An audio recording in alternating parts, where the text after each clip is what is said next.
Hello again in the food and beverage simulation. In this video, we'll be exploring the Making Decisions tab, specifically focusing on outlet forecast and pricing.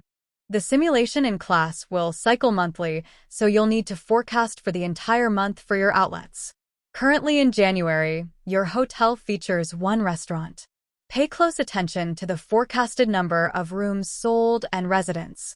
Comparing this to the property description document, your hotel is equipped with 350 rooms. With 6,538 rooms to be sold this month, the occupancy rate is approximately 60%.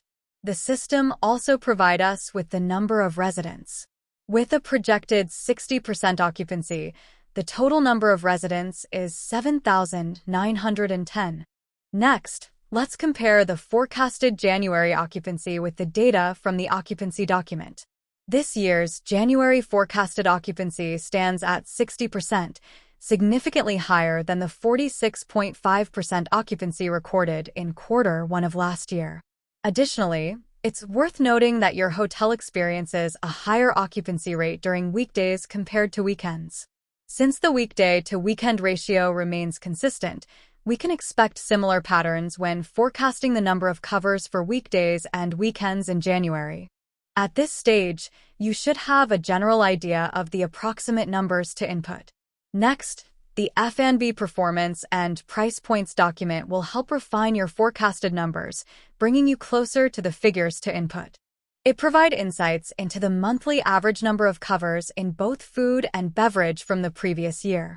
Keep in mind that the average occupancy last year was 54%, whereas this year's January occupancy is 60%. You should compare the number of resident covers with the number of non-resident covers. For instance, for breakfast, non-resident covers make up less than 1/10 of the resident covers. But for lunch and dinner, there's not much of a difference. This also helps you to forecast the beverage covers for both residents and non-residents. Analyzing these documents will assist you in filling out the market capture and beverage sales mix sections. Furthermore, you'll need to make decisions regarding the prices for your outlets. The maximum pricing document will guide you in deciding your prices for the outlets. Remember, adjusting the prices can also impact the number of covers. Therefore, you may need to revisit and adjust the number of covers as you set the prices for your outlets. Additionally, it's crucial to note that the price sensitivity mentioned in this document represents the maximum prices accepted by the market in the simulation.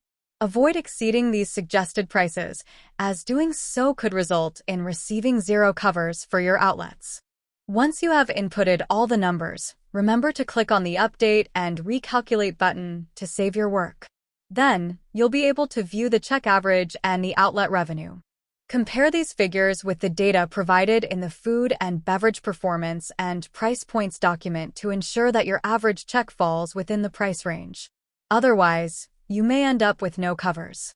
Additionally, compare the food revenue and beverage revenue with the data from the monthly average last year to verify if the numbers align and make sense.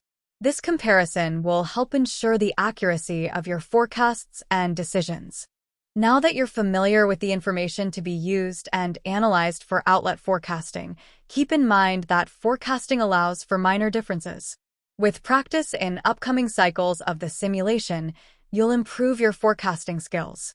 Goodbye for now, and see you in the next video.